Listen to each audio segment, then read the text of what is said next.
SpaceX is making history by being the first private company to launch American astronauts into orbit. Robert Behnke and Doug Hurley will be the first astronauts to launch from American soil since the last space shuttle flight in 2011. SpaceX's new spacesuit design and NASA bringing back the classic worm logo signifies a new era for American space travel. The new way NASA is speeding things along is taking on partners with private American companies to develop U.S. spaceflight systems. Until now, only governments, including the United States, Russia, and China, have sent astronauts into orbit. But now a private American company will also have sent an astronaut into orbit. With this launch, America will not have to rely so heavily on foreign nations to be able to send people to and from the International Space Station. The use of private companies will also speed up the innovations in space travel. Plus, competition between private space companies such as SpaceX and United Launch Alliance, which is a partnership between Boeing and Lockheed Martin, will lower the cost of space travel overall. In this video, we are going to look at the cost of space travel and what is being done by NASA and private companies to lower the cost. With lower cost, more frequent launches can be done. With more launches, more satellites and people can be sent to space.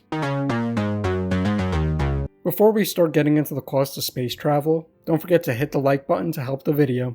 So how much did a rocket capable of carrying crew cost before? The last time Americans launched astronauts into space from American soil, they used NASA's space shuttle.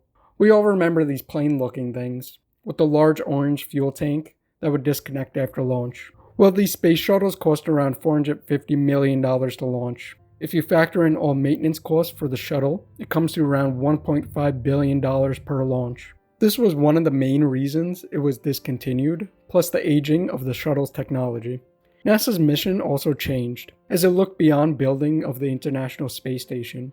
With its new outlook, NASA looks past getting objects into Earth's low orbit, and refocuses on getting manned missions back to the moon and beyond. With the retirement of the space shuttle, it actually freed up enough money to start the new Constellation program. Its earliest flights were planned to actually carry astronauts to the International Space Station beginning in 2015, and plans to go back to the moon by 2020 and Mars after that. This obviously did not happen. Right after the recession of 2008, a year later, the administration of then President Barack Obama announced that it reviewed the plans for NASA's Constellation program to determine if it was the best option for U.S. crewed spaceflight.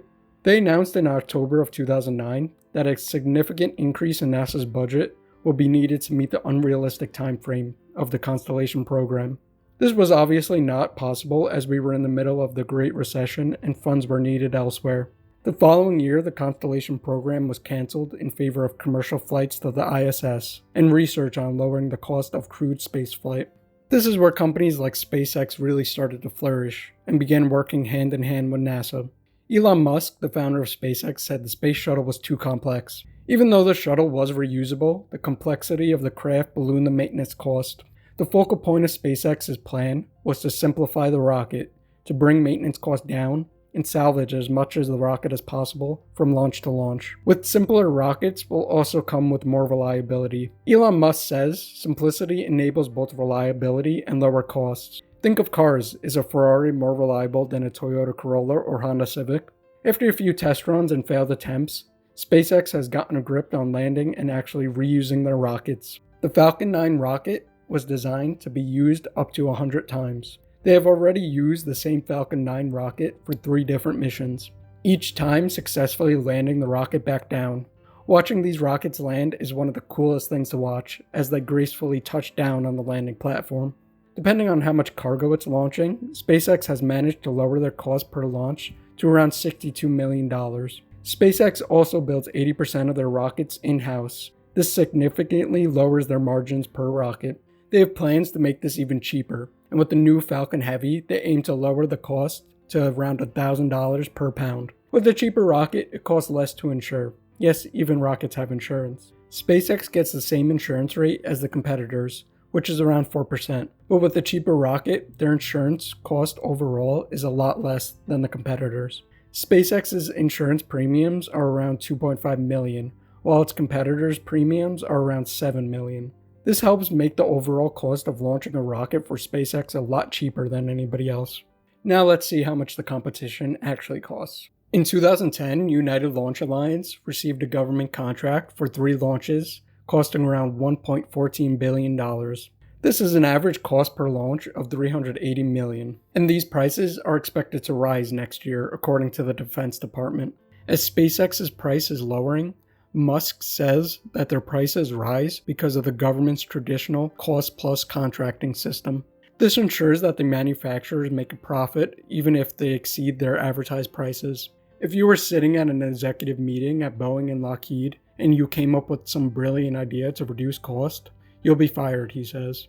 This is because they have to answer to shareholders and come up with a reason why they actually made less money. So their incentive is to actually maximize the cost of a vehicle right up to the threshold of cancellation. Former NASA associate Alan Stern says that Musk's statement was a little overstated.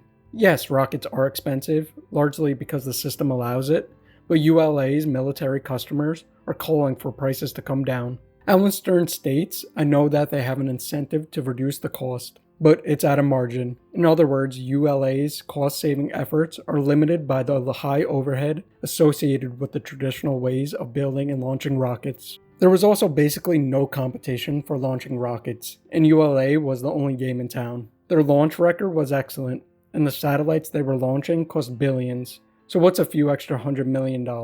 While the Department of Defense's budget is huge and can pay these high costs, NASA can't.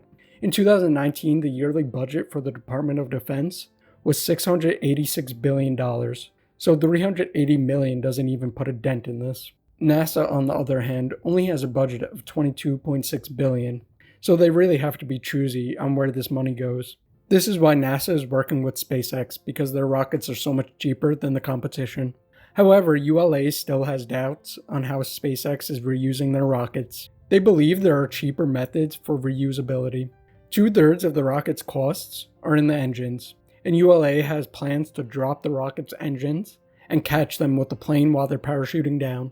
They don't actually have plans to test this until 2025, but if it actually works, it can significantly decrease their costs. NASA's biggest hurdle is that it needs to have the ability to carry people to and from the ISS. It's one thing to lose satellites, and a whole nother thing to actually lose astronauts. Before SpaceX, the only way Americans could get to the ISS was on board a Russian Soyuz. It cost around $81 million per seat, and they are slowly hiking up the price because they know that there is no other option. With cheaper launches and the reuse of rockets, we are going to see an increase in the number of launches per year. Already, SpaceX has launched more rockets per year than any other country. Elon Musk said he was going to lower the cost of launching rockets, and he is truly doing that. With the competition thinking of new ways to save costs, now we are going to see leaps in space travel. With the launch of American astronauts from American soil kicking off a new space era. And with that being said, as always, thanks for watching, and if you enjoyed the video, like and subscribe to see more.